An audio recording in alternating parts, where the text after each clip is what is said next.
অনেকে বড় বড় কথা বলে, হ্যাঁ আমি বলবো না যে জিয়া রহমানের একটা ডাকেই দেশটা স্বাধীন হয়ে গেছে, বাট আই মাস্ট সে অনেক গুরুত্ব বহন করেছিল সেই ডাক।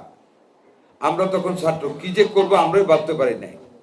যেই মুহূর্তে শুনলাম জিয়া রহমান বলেছেন আমি মেজর জিয়া বলছি, বাংলাদেশের স্বাধীনতা ঘোষণা করছি, পাগলের মতন আমরা যুদ্ধে ঝাঁপায় পড়ছি, পাগলের মতো।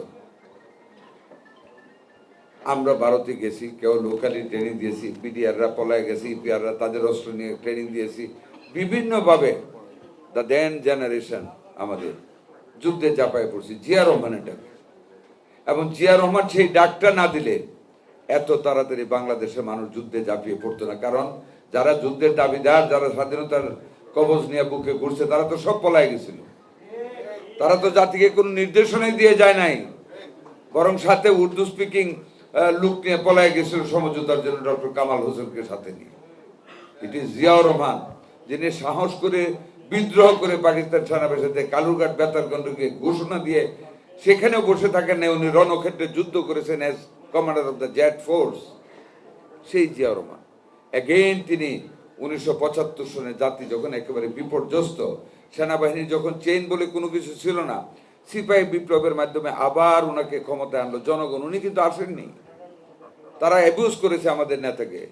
অনেকবার সংসদে বলেছি, টকশোতে বলেছি, ক্যাটেগরিগুলি বলেছি, যেখানে তারা স্তব্ধ হয়েছে, উত্তর দিতে পারে নাই, যে জিয়া রহমানকে সেনাবাহিনীর সদস্য এবং সিভিলিয়ানরা নিয়ে ক্ষমতায় বসেছে, বন্দি দশা থেকে খালেদ মোশাররফের হাত থেকে বের করে ওনাকে নিয়ে ক্ষমতায় বসেছে, এবং উনি বসেই বহুদলীয় গণতন্ত্র প্রতিষ্ঠা করেছিলেন। এবং ওই যে এটা ভাগ্যে গেছে গিয়ে এটা দেশ আইনা রাজনীতি করতে দিয়েছিল, সে জীবনে স্বীকার করেন এই কৃতজ্ঞতা, এই জন্য চলে গেছে।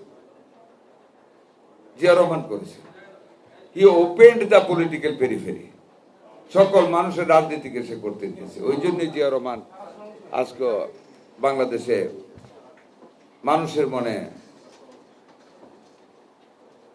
দো late but most important, you will chair the meeting after I go there meeting. তাই এটাই হলো জিয়াউর রহমান। আমাদের মাননীয় প্রতিমন্ত্রী এসেছেন, উনি পরে বক্তব্য রাখবেন। আমি শুধু একটি কথাই বলতে চাই, আমাদেরকে প্রত্যেকের ব্যাপারে জিয়া রহমানের আদর্শকে প্রতিষ্ঠিত করার লক্ষ্যে আমাদের কাজ করতে হবে। আর যেহেতু আপনারা চিকিৎসক, আমরা একটাই কথা, একটাকে সবাই মিলে মোকাবেলা করতেছি, অনেকটা এগুচ্ছি, আরেকটা আসতেছে ডেঙ্গু।